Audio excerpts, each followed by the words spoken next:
Dear students, आपके लिए देखिए अभी ये लेक्चर नंबर 2 है। लेक्चर नंबर 4 का पार्ट 2 है, ठीक है ना। सेंटर ऑफ ग्रेविटी से ही, गुरुत्व केंद्र से ही। अभी जो पिछला लेक्चर मैंने बताया है उसमें मैंने पार्ट 1 अपलोड किया है। पार्ट 1 में मैंने एक बहुत ही बढ़िया न्यूमेरिकल आपको समझाने का प्रयास किया है शेडेड एरिया का, ठीक है ना। और उसको आप लोग देखिए, समझिए, और उसके आगे का लेक्चर बेटा आज हम लोग यहाँ से शुरू करेंगे, ठीक है ना। अब आगे के देखिए और भी न्यूमेरिकल्स हैं। अब न्यूमेरिकल का ही प्रैक्टिस करनी है हमको। देखिए मेन क्या है, सेंटर ऑफ ग्रेविटी में कोई आपको केवल न्यूमेरिकल बेटा बहुत अच्छे से आना चाहिए, क्योंकि न्यूमेरिकल पोर्शन जितना ही अच्छा आपका होगा वो आपके लिए वरदान साबित होता है, ठीक है ना। तो चलिए हम यहाँ से स्टार्ट करते हैं लेक्चर नंबर 4 का पार्ट नंबर 2।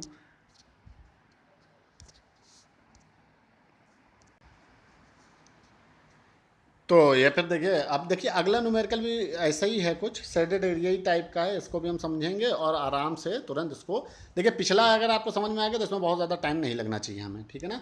तो चलिए देखिए, क्वेश्चन क्या कह रहा है, find the centroid of the shaded area in given figure. मतलब कि सेंट्रॉइड निकालना है शेडेड एरिया का। चूंकि ये भी एक 2 डायमेंशनल फिगर है, इसलिए इसका सेंट्रॉइड निकलना है। दिए गए चित्र में छायांकित केंद्र का केंद्रक ज्ञात कीजिए, ठीक है ना। हम क्या करेंगे, इसको भी ऐसे ही पार्ट्स में तोड़ेंगे। पार्ट्स में देखिए, divide this figure in small areas with the known centroid. तो नोन फिगर अब क्या क्या तोड़ेंगे देख लीजिए। तो इतने एरिया में टूटेंगे। क्या है, पहला रेक्टेंगल में तोड़ रहे हैं। रेक्टेंगल कैसा है बेटा, ए बी डी ई। देखिए ये बड़ा वाला पोर्शन उठाएंगे पूरा बाहर बाहर का, ऐसे देखिए यहाँ से इतना। और ये देखिए ए बी डी ई, एक रेक्टेंगल है बड़ा वाला, ठीक है ना। फिर दूसरा पोर्शन हमने क्या किया, छोटा रेक्टेंगल उठाया, एफ जी आई जे। देखिए एफ ये अंदर वाला शेडेड का, जी आई और जे ये अंदर वाला पोर्शन हो गया रेक्टेंगल को। देखिए अब बात समझिए, इस रेक्टेंगल बड़े वाले रेक्टेंगल में से, ठीक है ना, बड़े वाले रेक्टेंगल में से छोटे वाले रेक्टेंगल का अगर हम वो मोमेंट और नीचे एरिया घटा दें तो देखिए बचेगा तो शेडेड पोर्शन ना ये वाला। इसलिए ये करना है, छोटे छोटे पार्ट में तोड़ना है। ठीक इसी तरीके नेक्स्ट है half circle B C. Half circle क्या बोल रहा है, बी सी डी। तो देखिए हाफ सर्किल ये बी सी डी बाहर वाला ले लिया, और half circle G H I अंदर वाला ले लिया हाफ सर्किल। तो देखिए यहाँ से अब क्या करेंगे, अगर हम इस पूरे बाहर वाले में से अंदर वाले का सब घटा दें तो बचेगा क्या, शेडेड एरिया। कोई डाउट है यहाँ तक? चलिए स्टार्ट करते हैं, फिर सोचना क्या है।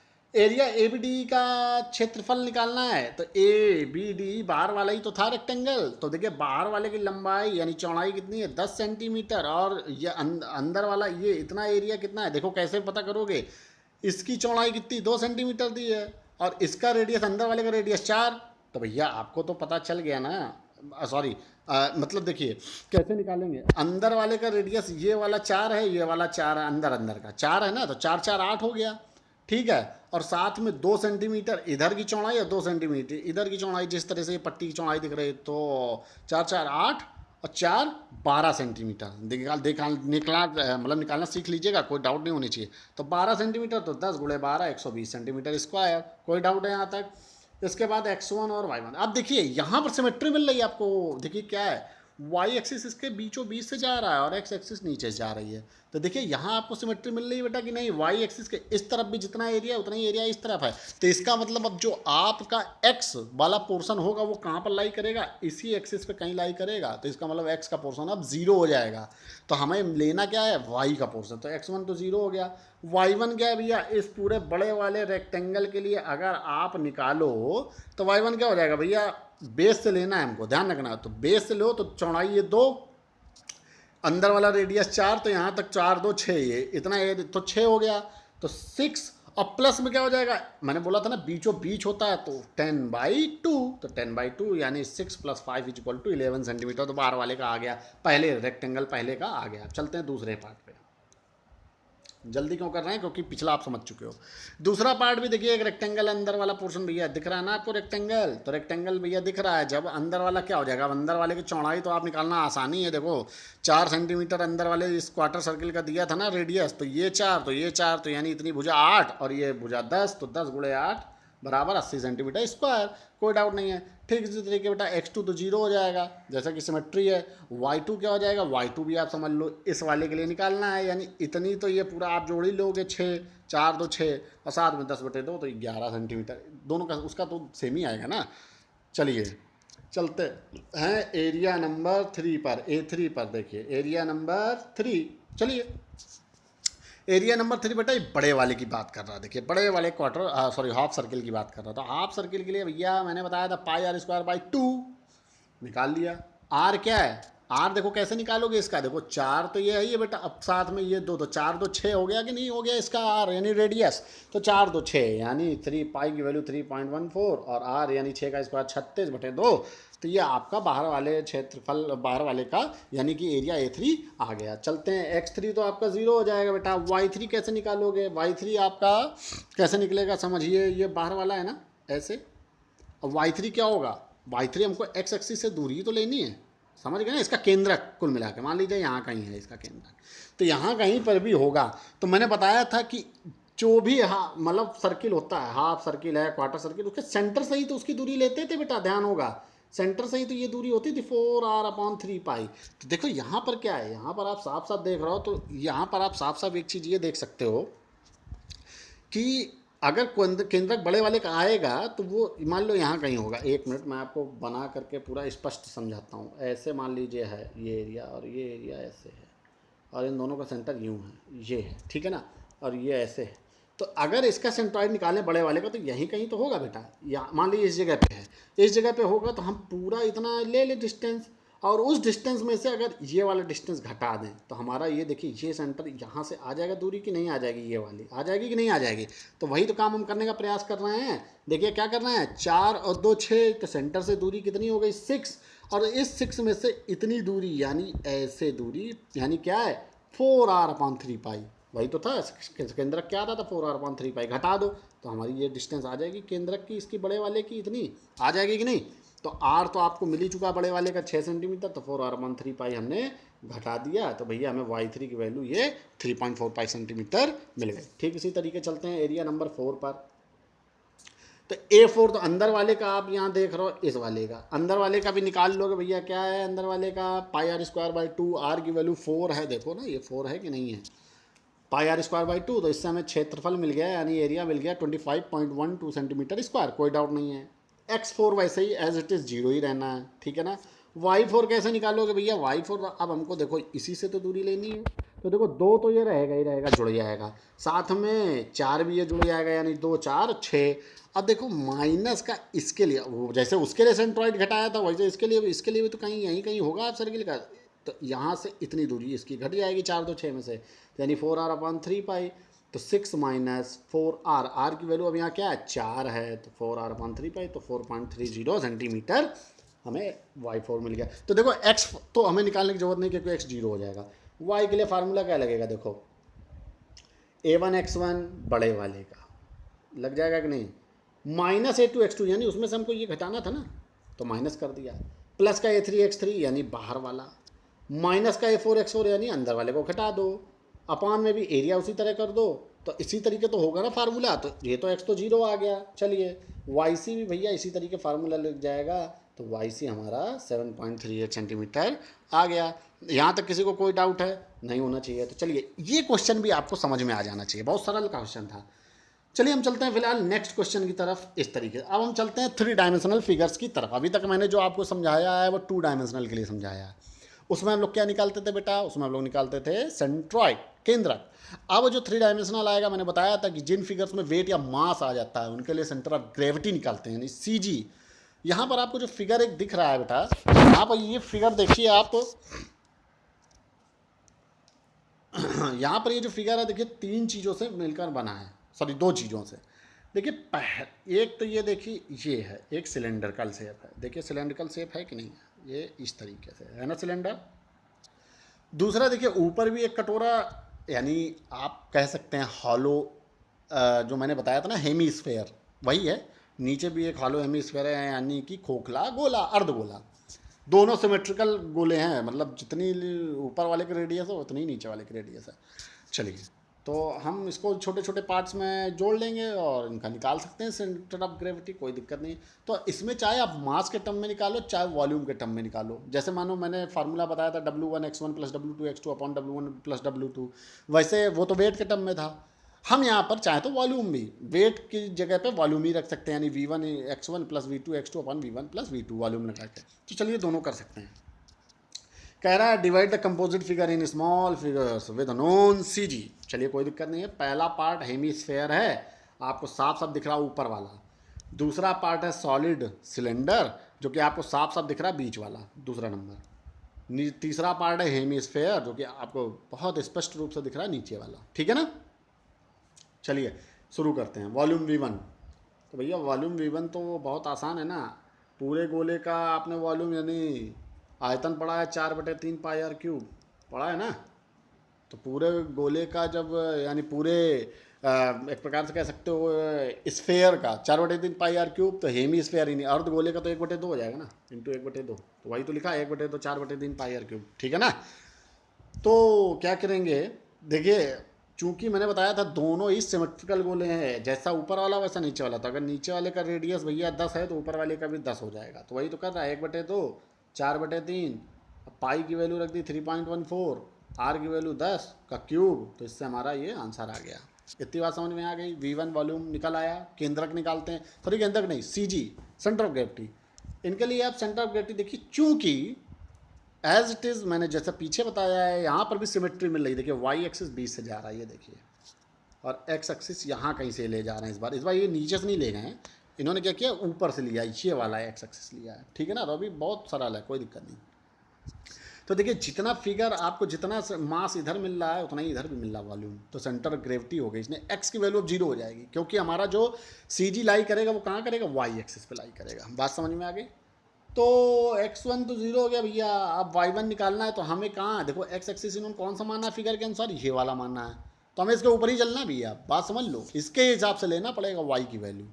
तो y1 वैल्यू यानी इसके लिए लेना है, तो इसका CG भैया कहीं यहाँ कहीं आएगा कि नहीं आएगा, यहीं कहीं आएगा। तो हम क्या कर रहे हैं, पहले तो ये डिस्टेंस पूरी उठा के यहाँ तक की डिस्टेंस, देखो यहाँ तक की डिस्टेंस कितनी थी, 30 जोड़ दिया। प्लस मैंने जो भी आपको ठोस गोला या हॉलो स्फेयर सब पढ़ाया था, तो उसके लिए मैंने बताया था हॉलो स्फेयर के लिए कि एक आपको 3/8 इंटू आर मिलेगा। बताया था ना 3/8 इंटू आर, ये ऐसा कुछ बताया गया था कि नहीं बताया गया था। तो देखिए वही यहाँ किया है। तो इसका जो ये CG निकलेगा इतनी दूरी यहाँ से सेंटर से, वो 3r/8 निकाल दिया। तो 3/8 इंटू आर 10 दिया था, मल्टीप्लाई कर दिया, तो जोड़ के 33.75 y1 की वैल्यू आ गई। चलिए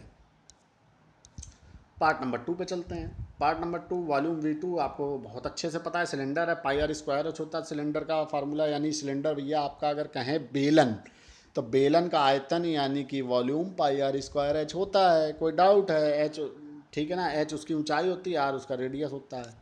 निकाल लिया, पाई की वैल्यू 3.14 रख दिया। आर की वैल्यू जो गोले की होगी, हाफ सर्किल की, सॉरी हाफ हेमी स्फेयर की होगी, वही तो इसकी भी होगी। तो आर की वैल्यू 10 रख दी और ऊंचाई एच 30 रख दिया। कोई डाउट है यहाँ तक। x1 x2 भी उसी तरीके 0 रहेगा, सॉरी x2 आपका क्या रहेगा भैया, 0 रहेगा। और अब चलते हैं y2 पे। देखो y2 मैंने बताया था इसी के एक्सिस के सापेक्ष चलना है हमें।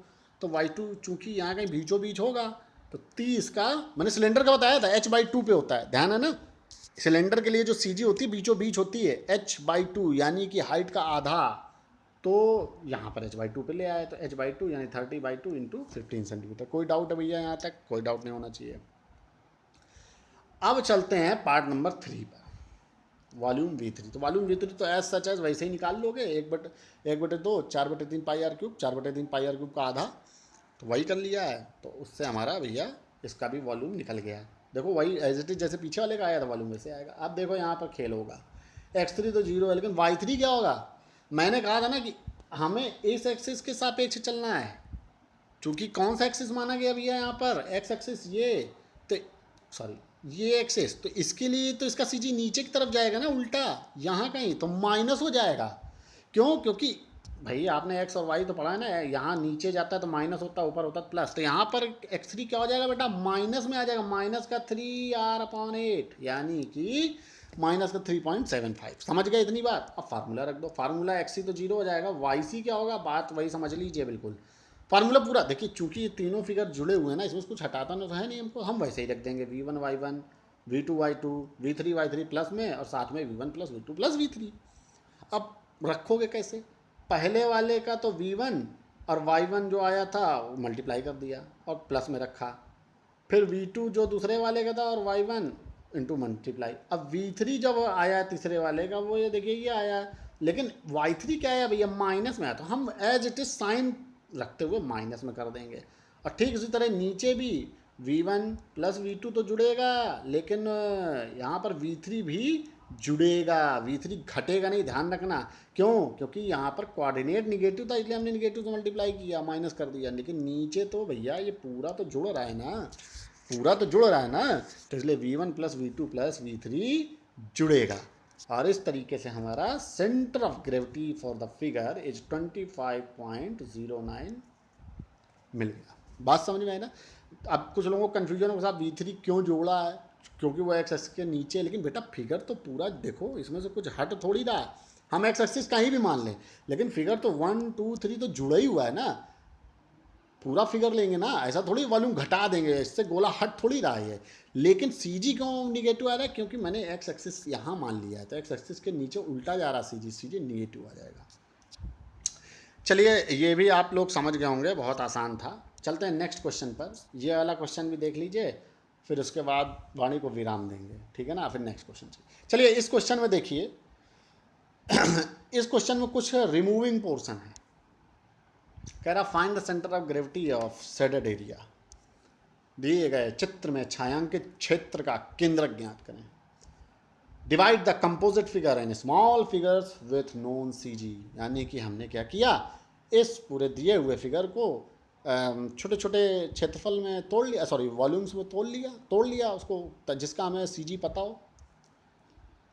पहला क्या है भैया, पहला इन्होंने कह दिया सॉलिड सिलेंडर, ये वाला देखो वो सिलेंडर है भैया कि नहीं है, सॉलिड सिलेंडर, सिलेंडर दिख ही रहा है, कोई दिक्कत नहीं है। दूसरा कह रहा है हेमीस्फेयर, जो भैया देखो ऊपर मटका ऐसा रखा है, ताज ऐसा बना हुआ। और तीसरा कह रहा है कि कोन, इसके अंदर से खोखला कोन तोड़ लिया गया है, निकाल लिया गया है, ऐसे कोन, उसमें से कोन शेप का मटेरियल बाहर कर लिया गया है, तो शेडेड एरिया तो बचा ये ही ना। चलिए कोई दिक्कत नहीं, निकाल लेंगे, बहुत सरल है।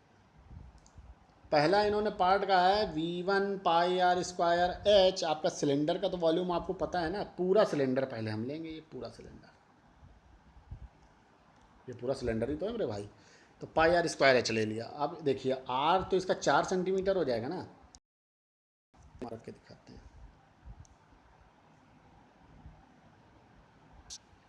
देखिए पाई की वैल्यू तो आपको पता है 3.14, कोई दिक्कत नहीं। आर की वैल्यू भैया जब 8 है तो 8 का आधा ही तो रेडियस होगा, तो 8/2। हाइट भैया 30 आपको दी हुई है, 30 रख दिया, 1507.6 सेंटीमीटर क्यूब, यानी 1507। चलिए नेक्स्ट चलते हैं एक्स में। अब देखिए यहाँ पर आप फिर सिमेट्री मिल रही है भैया, ये है वाई एक्सिस, तो इसके इधर का भी पोर्शन सेम है, इधर भी पोर्शन सेम है, जितना वॉल्यूम उधर है उतना ही वॉल्यूम उधर है। तो अब हमारा भैया इसके लिए एक्स तो पूरा जीरो हो गया, पूरे का जीरो हो जाएगा। आते हैं Y1 पे, तो देखिए सिलेंडर हमारा एक्स एक्सिस तो ये है ना, तो Y1 तो इसी के सापेक्ष चलेंगे। तो अगर सिलेंडर का लोगे तो बीचों बीच होगा, तो हाइट तो ये 30 का आधा, तो 15 सेंटीमीटर। चलते हैं पॉइंट नंबर 2 पे। वॉल्यूम नंबर 2 इन्होंने कोण मान लिया भैया, फिगरानुसार, चित्रानुसार, अगर फिगरानुसार कहना तो फिगरानुसार सुन लो या चित्रानुसार, ठीक है ना। तो V2 जो है पार्ट जो 2 है वो कोण देख लो, आप साफ साफ देख सकते हो, जो हटाना है इनको, रिमूव करना है। तो उसका आयतन या वॉल्यूम लो तो 1/3 पाई आर स्क्वायर एच। किसी को कोई कठिनाई यहाँ तक नहीं होनी चाहिए। तो यहाँ पर हमने वैल्यूज़ रख दी केवल 1/3, तो 1/3 पाई की वैल्यू भैया 3.14। आर देखिए क्या हो जाएगा, इस कोण का भी तो वही होगा, आर ये वाला आधा ही तो होगा, 4, ये सॉरी 42 लिख गया भैया, 4 स्क्वायर है, ठीक है ना। तो इसको ज़रा विशेष ध्यान दीजिएगा, ये 42 मत नोट कीजिएगा, ये 4 स्क्वायर, ये मैंने लगाना भूल गया हूँ, तो इसको बेटा ध्यान दीजिएगा, ठीक है ना। ये 4 स्क्वायर है और एच की वैल्यू बेटा 30। तो ये देखिए जब 30 आप रख दोगे तो हमारा क्या 502.65 सेंटीमीटर क्यूब, तो कोण का वॉल्यूम मिल गया, कोई दिक्कत नहीं। अब कोण के लिए चलते हैं भैया, हम सी जी भी निकाल लेते हैं, x2 तो 0 हो जाएगा सिमेट्री के हिसाब से। Y1 क्या, Y2 क्या हो जाएगा भैया, वाई देखो कोण की भी तो ऊंचाई 30 ही है और इसी एक्सिस के अराउंड चलना है। मैंने कोण के लिए आपको साफ साफ बोला था, सी जी जो लाई करती है वो हाइट का चौथाई होता है, h/4 यानी यहाँ का, ठीक है। तो h/4 करके निकाल लो, तो 30/4 तो 7.5 सेंटीमीटर। तो दो चीज़ों का आ गया। चलते हैं तीसरे पार्ट पे। Volume number 3, hemisphere. हेमीस्फेयर देखिए, हेमीस्फेयर का वॉल्यूम यानी स्फेयर का वॉल्यूम क्या था, 4/3 πr³। ये तो सभी लोग जानते हैं। उसी का आधा कर दो, तो वही तो लिखा है 1/2 4/3 πr³। तो वैल्यू रख दी। भाई हेमीस्फेयर के लिए भी तो आर की वैल्यू वही हो जाएगी बेटा। देखो सिमेट्री के का हिसाब से देखो आर की वैल्यू क्या हो जाएगी, 4। तो 1/2 रख दिया, 4/3 रख दिया, पाई की वैल्यू ये रख दिया, और आर की वैल्यू 8/2 यानी 4। इससे हमें वॉल्यूम मिल गया। चलते हैं अब हम सिमेट्री। तो देखिए x3 तो 0 है, y3 कैसे निकलेगा। देखो y3 मैंने बोला था ना, सेंटर से इसके CG की जो दूरी होती है इतनी दूरी, ये क्या होती है 4r/3 पाई।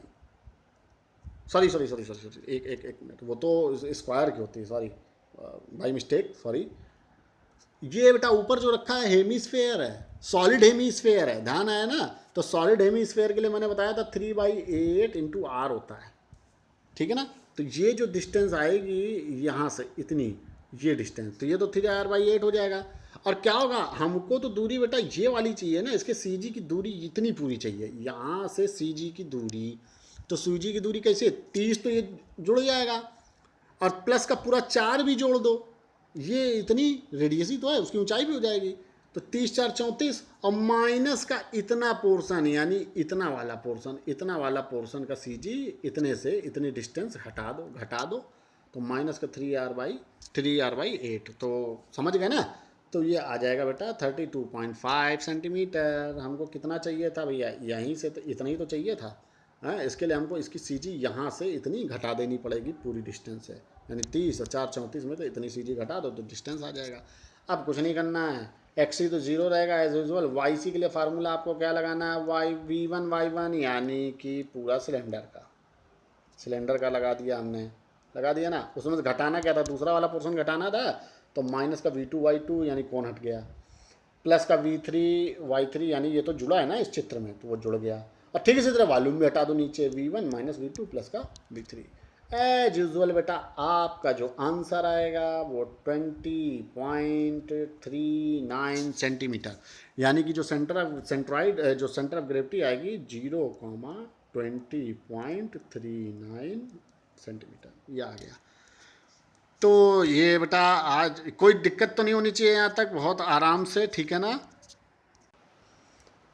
तो बेटा ये आज आपका लेक्चर नंबर 4 का पार्ट 2 था, जिसमें मैंने कुछ शेडेड एरिया भी दिखाया आपको 2 डायमेंशनल के लिए, जिसमें हमने सेंट्रॉइड ज्ञात किया है।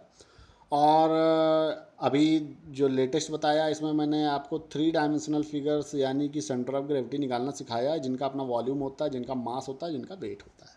चलिए, तो इस तरीके से आज का लेक्चर नंबर 4 के पार्ट 1 और पार्ट 2 मैंने दोनों अपलोड कर दिए हैं। इसको आप आराम से देखें और इससे सीखें।